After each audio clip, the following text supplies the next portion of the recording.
Good evening Saudi Arabia and mga kadog lover. Continuation po ng aking vlog, no, video. Ito po, papunta pa tayo kay Lulu. Ito po yung ulam niya. And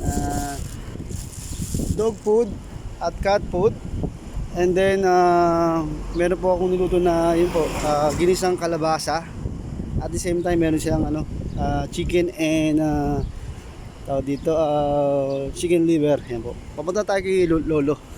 Papunta na po tayo, naglalakad na ako. Papunta po sa lugar ni Lolo. Yan po. Humid po ngayon dito sa Saudi Arabia. So, pakainit. Tapos humid pa. Lolo, nakita ko lang siya ng siguro isang linggo na o 2 linggo na nakakaraan.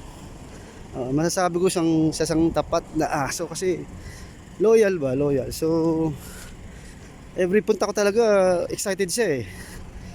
Loyal siyang aso, no? Mas tapat pa nga siya eh. Sa dati mong girlfriend saka boyfriend. Mas tapat pa talaga itong mga aso na to. Entrance to, no?